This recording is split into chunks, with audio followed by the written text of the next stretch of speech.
Hello friends, welcome back to my channel my mentor Viraj. आज मैं लेकर आई हूँ आपके लिए बहुत ही इंटरेस्टिंग टॉपिक, जो कि है लॉ ऑफ डिमांड। जो इकोनॉमिक्स का एक टॉपिक है, जो एक बहुत ही बेसिक लॉ है।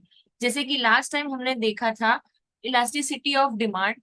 तो जो डिमांड है वहां पर भी ये लॉ काम करता है। बहुत ही बेसिक लॉ है और इसलिए मैंने सोचा कि आपके लिए लेकर आती हूँ। इसलिए जल्दी से सब्सक्राइब कर लीजिए मेरे चैनल को और नोटिफिकेशन बेल को ऑन कर दीजिए, ताकि आपको पता चले कि कब मेरा वीडियो आ रहा है। तो चलिए स्टार्ट करते हैं आज का वीडियो। सबसे पहले व्हाट इज डिमांड, बेसिक से स्टार्ट करते हैं। लॉ ऑफ डिमांड जानने के लिए आपको ये तो पता होना चाहिए कि डिमांड है क्या।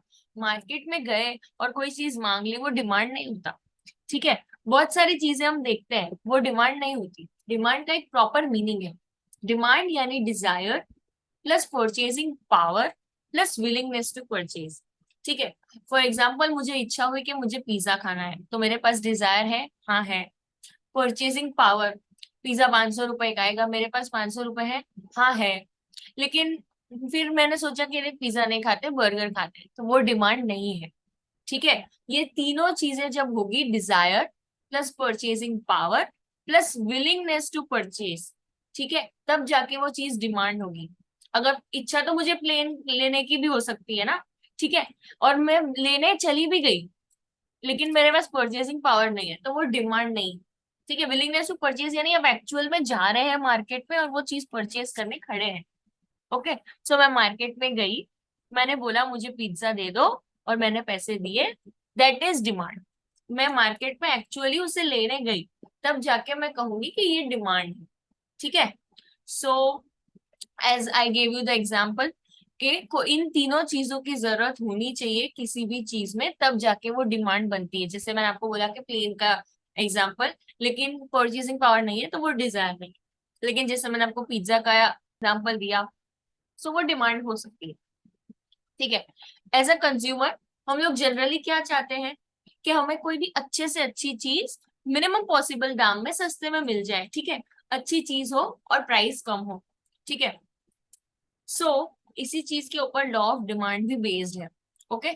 और याद रखिएगा, मैंने बोला जनरली, जनरली हम लोग कोशिश करते हैं कि हमें कम प्राइस में चीजें मिल जाए। इसलिए लॉ ऑफ डिमांड ये कहता है कि डिमांड और प्राइस की इनवर्स रिलेशनशिप है। ठीक है। इनवर्स का मतलब अपोजिट। प्राइस ऊपर जाएगा तो डिमांड नीचे जाएगा, प्राइस नीचे जाएगा तो डिमांड ऊपर जाएगा। ओके। यानी कि अगर प्राइस कम होगा तो उस चीज की डिमांड, कोई भी एक प्रोडक्ट है क्वांटिटी एक्स, सपोज उसकी क्वांटिटी है, फॉर प्राइस, यहाँ पर एक डायग्राम भी दिया हुआ है, वो डायग्राम में आपको मैं समझा देती हूँ। फॉर एग्जाम्पल, प्राइस है 6 रुपीज, ये रहा 6 रुपीज, राइट। फॉर कोई भी एक प्रोडक्ट ले लीजिए, एक्स ले लीजिए, राइस ले लीजिए। चलिए, तो राइस अगर 6 रुपीज है फॉर केजी, तो मेरी जो डिमांड होगी वो ये पॉइंट सी वाली जो है 30 यूनिट्स की डिमांड होगी। सपोज अब प्राइस कम होके 4 हो गया, तो जो डिमांड है वो मार्केट में बढ़ जाएगी, 30 यूनिट से हो जाएगी 40 यूनिट्स या 40 केजी। ठीक है। लेकिन अगर प्राइस बढ़ गई, 6 से 8 हो गई, तो जो क्वांटिटी डिमांडेड है वो पॉइंट बी पे 20 हो जाएगी। ओके। सो जनरली लॉ ये कहता है कि प्राइस बढ़ेगी तो डिमांड कम होगी, प्राइस कम होगी तो डिमांड बढ़ेगी। ठीक है। बट यहाँ पर हम ये अज्यूम कर रहे हैं कि बाकी सारे फैक्टर्स कांस्टेंट है। बाकी सारे मतलब डिमांड और प्राइस को जो फैक्टर्स अफेक्ट कर रहे हैं वो फिलहाल कांस्टेंट है। जब हम लॉ ऑफ डिमांड की बात करें तो हम सिर्फ प्राइस और क्वांटिटी की बात कर रहे हैं, और कोई चीज की नहीं। बहुत सारे फैक्टर्स अफेक्ट कर सकते हैं ऑब्वियसली, जैसे इनकम है, मार्केट में कोई चीज स्केर्सिटी में है तो भी वो चीज अफेक्ट करेगी। बट यहाँ पर हम अज्यूम कर रहे हैं इन जनरल, बाकी सारे फैक्टर्स जब अफेक्ट ना कर रहे हो तो नॉर्मल सिनेरियो में यही होगा कि प्राइस कम होगी तो डिमांड ज्यादा होगी। लेकिन एक्सेप्शंस तो हमेशा होते हैं। सो इसके भी एक्सेप्शंस है। सबसे पहले गिवन गुड्स। ठीक है। गिवन गुड्स ऐसे गुड्स है जो कि इंफीरियर क्वालिटी के गुड्स कह सकते हो आप उनको, जिनकी प्राइस कम होने से उनकी डिमांड कम हो जाती है। ठीक है। फॉर एग्जाम्पल, कोई एक बंदा है, एक्स यूनिट ऑफ गुड्स ले रहा है फॉर XYZ प्राइस। ठीक है। अब उसका बजट तो सेट ही होगा कि उसके बजट में ये चीज आ रही है इसलिए ले रहा है। अब इस चीज की प्राइस कम हो गई, तो वो जो उसका बजट है, बजट रिमेन्स द सेम, कोई और अच्छी चीज उसके बजट में आ रही है, तो वो ऑब्वियसली ये चीज को नहीं लेकर दूसरी चीज को सिलेक्ट करेगा। ठीक है। अगर चाय और कॉफी दोनों 100 रुपए में मिल रही है, आपका बजट 100 रुपए का ही है, ठीक है, और चाय की प्राइस कम हो गई, तो आप सोचेंगे कि कॉफी तो मेरे बजट में आ ही रही है और आई जनरली प्रिफर कॉफी, तो आप कॉफी लेंगे, राइट। फॉर ये तो मैंने सिर्फ एग्जांपल दिया, बट जनरली गिवन गुड्स वो गुड्स होते हैं जिनकी प्राइस कम होने से उनकी डिमांड कम हो जाती है। ओके। और प्राइस बढ़ने से डिमांड बढ़ जाती है।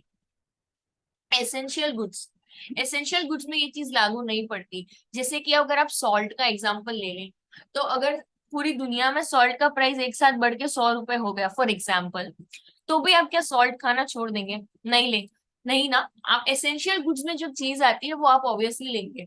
20 रुपीज से सॉल्ट का प्राइस अगर 50 भी हो गया तो आप बोलेंगे यार ये क्या है, बहुत ज्यादा प्राइस बढ़ गया, ये है वो है, लेकिन एसेंशियल गुड है तो आप ऑब्वियसली जाकर खरीदेंगे। ठीक है। फिर आ जाता है लग्जरी गुड्स। लग्जरी गुड्स में जनरली ये रिच क्लास में रहता है कि जब इन लग्जरी गुड्स की प्राइस बढ़ती है तो वो डिमांड उनकी बढ़ जाती है। प्रेशियस आइटम्स जैसे जेम्स, ज्वेलरी, डायमंड, ठीक है, ज्यादा प्राइस होगा तो वो तब उसको खरीदेंगे, जब प्राइस कम होगा तो वो प्रिफर करेंगे कि नहीं ले। ठीक है। ओके। सो ये है exceptions to the law of demand. So आज के लिए बस इतना ही। आपको क्या करना है? Like, share and subscribe, that's it. चलिए, bye bye, thank you for watching.